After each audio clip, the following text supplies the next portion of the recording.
Max Verstappen lost the Nurburgring 24 hours, yet somehow came out looking even more dangerous. That sounds strange until you look at the full picture. He was not there because Red Bull needed attention. He was not there because Formula One had gone quiet. He chose the most feared circuit on Earth while his own F1 season was already under pressure. Then a late driveshaft failure took the win away. But the loss did not weaken the story. It made the question bigger.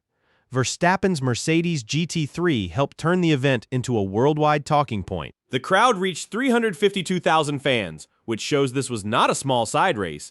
It became a public test of how far his skill can travel outside Formula One. At the same time, Red Bull's new era was under pressure, with the car balance, power unit project, and championship gap all under focus. Losing there may have proved more than winning safely ever could. Because this was not a normal risk. Verstappen stepped into a race where GT specialists spend years learning every crest, wall, and grip change, and he still nearly bent the whole event around him. That is why this is bigger than a failed win. It cuts straight into the debate F1 keeps having about him. The answer starts with the race he lost, but somehow still owned. Max Verstappen was beaten by a broken part, not by the pressure. That is why the Nürburgring story did not end when the Mercedes slowed. It became louder. For hours, his car was fighting for one of the biggest endurance wins in Europe, and Verstappen had already made his debut the main story. He was not making a guest appearance. He was changing the pace of the race and forcing GT experts to react. The car he shared with Danny Juncadella, Jules Gounon, and Lucas Auer was pulled out of victory contention by a late driveshaft failure after leading for several hours. The win still went to Mercedes, but to Maro Engel, Lucas Stoltz, Fabian Schiller, and Maxime Martin in another entry. That detail matters because it proves the chance was real. The car, the brand, and the race pace were all strong enough. What no broadcast covered is this. The failure kept the mystery alive. If Verstappen had won, people would argue about the car, the strategy, or the team. Instead, the broken driveshaft left a sharper image behind. A Formula One champion entered the green hell, led the race, lifted the event into the spotlight, and left without anyone knowing how far he might have gone. The Nürburgring did not test Verstappen like a normal circuit. It tested whether his confidence was real. The Nordschleife does not forgive drivers who arrive with reputation instead of rhythm. Blind crests, narrow walls, traffic, mixed grip, and sudden weather make every lap feel dangerous. A driver can be world-class in Formula One and still look exposed there. Verstappen did not chase a safe headline. He chose the track where bravery alone is useless. That is why the permit story matters. Verstappen could not simply arrive as a four-time Formula One champion and jump into a GT3 car. The Nordschleife has its own license path, and he had to earn access before racing the fastest machinery there. He earned the DMSB permit Nordschleife in 2025, and his sim racing preparation became part of the wider conversation around how drivers qualify for the route, and that is where the story gets deeper. Verstappen was not treating the Nordschleife like a trophy hunt. He had studied it, tested it, and even used the name Franz Hermann while building toward this moment. That is why his run did not feel random. It felt planned and stubborn. The real question is not how he dared to go there. It is why so few others at his level would even try. Max Verstappen is dangerous because he does not only drive the car, he reads it while it is fighting him. That is the part Red Bull understands better than anyone outside the garage. A normal fast driver explains the problem after the lap. Verstappen feels it while it is forming and gives the team a direction they can use. That is why Nürburgring fits the bigger picture.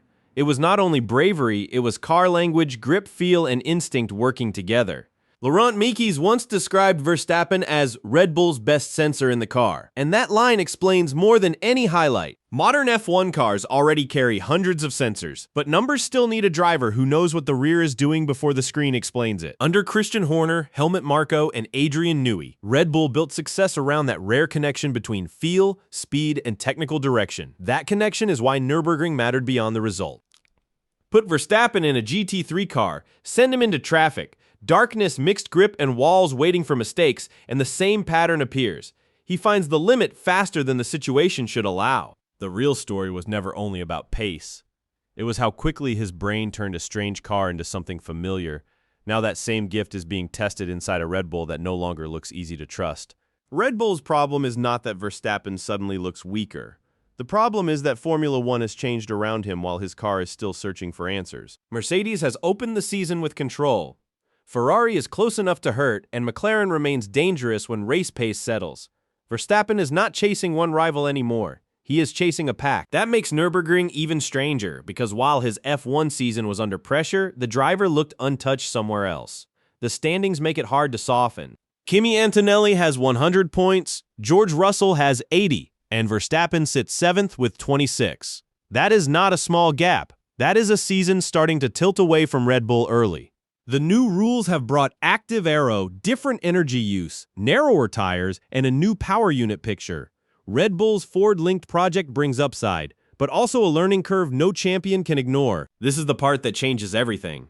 Verstappen's Nürburgring run did not hide Red Bull's problem. It exposed the gap between the driver and the platform. One weekend showed a driver still sharp enough to attack danger instantly. The championship table showed a team still trying to give him the same force in Formula 1. If Red Bull closes that gap, the title fight changes. If not, Verstappen's strength may only make the weakness harder to hide. Verstappen's Nürburgring run shocked people because it felt sudden, but the warning signs were already there. Go back to São Paulo in 2024, when he started 17th in heavy rain and still won. That was not a normal comeback drive.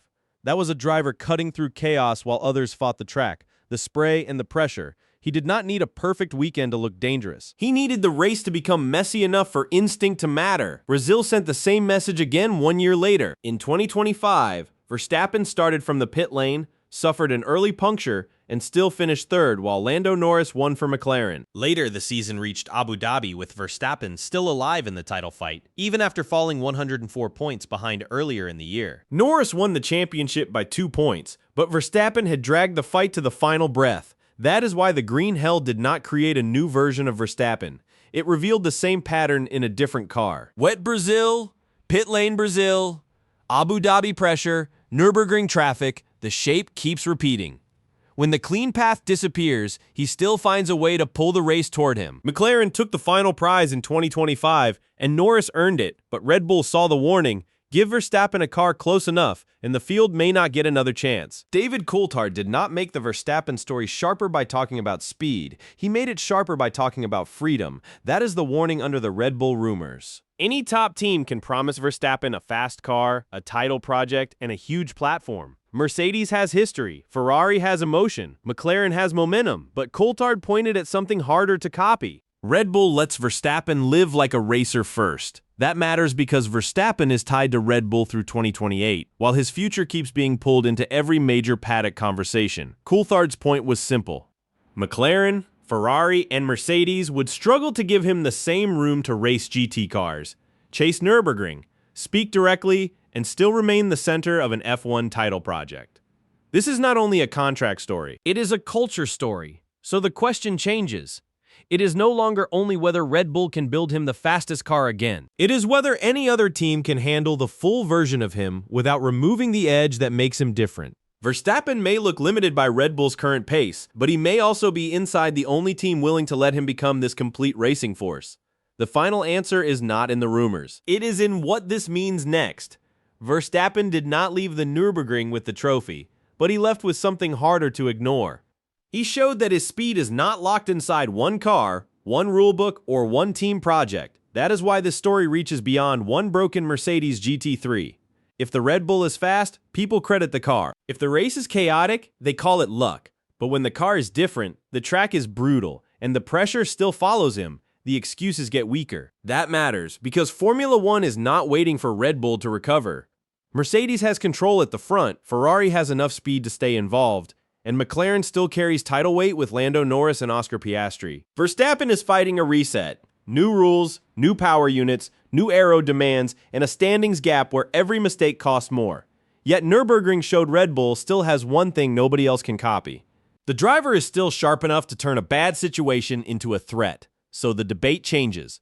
Verstappen is not only chasing Formula 1 history anymore. He is building a case across racing itself, one risky choice at a time. Nürburgring did not crown him. It tested him, broke his result, and still made the message louder. Now, he wants to go back, and Red Bull must answer the harder question.